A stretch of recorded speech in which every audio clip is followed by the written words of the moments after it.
আসলে মেয়েদের কোনো ঘর হয় না নিজের। প্রথমত বাবার ঘর, দেন ওখান থেকে চলে এসে স্বামীর ঘর, তারপরে হচ্ছে যে ছেলে যখন বড় হবে তখন ছেলের ঘর। মেয়েদের আসলেই কোনো ঘর হয় না। এর জন্য বললাম যে বিয়ের পর অ্যাকচুয়ালি আমি জানি না মানে অনেক মেয়ে আছে যাদের অবস্থা আমার মতো, যে বিয়ের পর ঈদটাকে আর ঈদ মনে হয় না, মনে হয় যেন ছোটোবেলাতেই ফিরে যায়।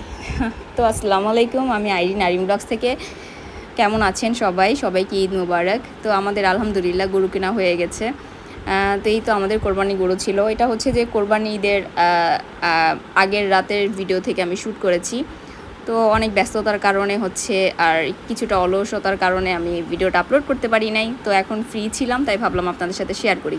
তো ফাতিয়া হচ্ছে রাতেবেলা মেহেদি দিয়েছিল, ওকে আমাদের একটা ভাড়াটিয়ার মেয়ে এসে মেহেদি দিয়ে গেছে আর কি। যেহেতু আমি ভালো করে পারি না, কেন যেন আমি মেহেদি ঠেদি নিজেও দেই না আর কাউকে দিতেও পারি না। তো এর জন্য আমার মেয়েটা খুব মন খারাপ করে যে আম্মু তুমি পারো না, আবার কেন তুমি দিতে পারো না।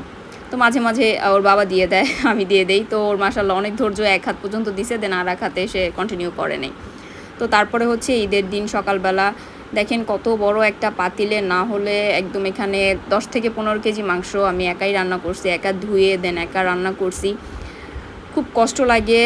ঈদের দিন প্রচুর প্রেশার যায়, হয়তো বা প্রত্যেকটা মেয়েদেরই এরকম প্রেশার যায়। আমার তো প্রচুর খারাপ লাগে। ঈদ আসলে সবার অ্যাকচুয়ালি আনন্দ লাগে, আমার কাছে কেন যেন একটা আতঙ্কের সৃষ্টি হয় যে প্রতিদিন একই রুটিন লাইফ ভালো লাগে না। আর দেখা যায় বিয়ের আগের লাইফ তো অন্যরকম ছিল, একদম রান্নাবান্না শেষ করে আম্মু ঘুম থেকে ডাকতো, সব কিছু রেডি পেতাম। এখন হচ্ছে যে আম্মুকে খুব মিস করি অ্যাকচুয়ালি। আম্মুর মানে কেন যে বড় হইলাম আর কেন যে বিয়ে শাদী হইলো, কত দায়িত্ব, কত কিছু মাথায় নিয়ে সব কিছু করতে হয়, তারপর আপনি দিন শেষে কাউকেই খুশি করতে পারবেন না। তো আলহামদুলিল্লাহ ঈদের দিন সকালবেলা হচ্ছে যে প্রথমত গ্যাস চলে গেছিলো, তারপরে প্রচুর পরিমাণ ভয় পাইছি। তারপরে হুট করে আবার গ্যাস চলে আসছে। কি যে ডিজিটাল বাংলাদেশে থাকি, সব কিছুই ডিজিটাল, কারেন্ট, গ্যাস, প্রত্যেকটা জিনিসের প্রবলেম হয়। তো এরপরে দেখেন এই যে কলিজা রান্না করছিলাম, আর হচ্ছে একটার মধ্যে গরু মাংস কলিজা। তো রোস্ট আর পোলাওটা আমি আগেই করে ফেলছি, দেন হচ্ছে আমি বাকি আইটেমগুলো রান্না করছি, নুডলস, সেমাই, যা যা আর কি। যেহেতু আমাদের বাসায় অত বেশি একটা মানুষ নাই আর তেমন একটা খাওয়াও হয় না, তো সব কিছুই অল্প পরিমাণে রান্না করছি। আর কিছুই তেমন একটা সার্ভ করি নাই, পাতিল সহই নিয়ে গেছি ডাইনিংয়ে। এত ভাল লাগতেছিল না, একা একা সব কিছু করতে হয়।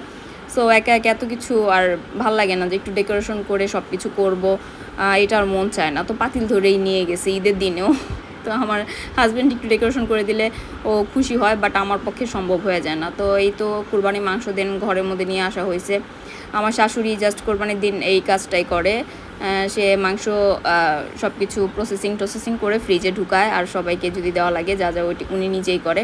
দেন আমি আবার আয়তুলের জন্য একটু স্টেকের মাংস করে রাখতেছিলাম, যে হয়তো ঈদের পরে ওর যখন মনে চায় একটা দুটো করে দিব, তখনই করে রাখতেছিলাম। কারণ একটা কাজের মুড থাকে, অনেক সময় ভালো লাগে না, আবার অনেক সময় ফ্রিজে মাংস রাখার পরে আবার ইচ্ছাও করে না করতে। তো সারাদিন অনেক পরিশ্রম গেছে, তারপর আলহামদুলিল্লাহ আল্লাহর কাছে তারপর হাজার শুক্রিয়া যে হয়তোবা প্রত্যেকটা মেয়ের লাইফে এমন, প্রত্যেকটা মেয়ে এরকম লাইফ লিড করে।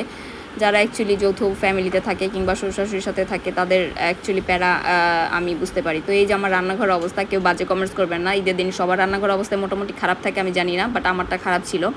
তো এরপরে আমাদের যেই খালা এসে উনি হাত ধুয়ে গেছে, এই দেখেন আমার হাতের অবস্থা। একদম তখন নিজেকে এমন লাগতেছিল যে কাজ করতে করতে করতে আমি খুব টায়ার্ড, খুব টায়ার্ড। তো আপনাদের কেমন কাটলো?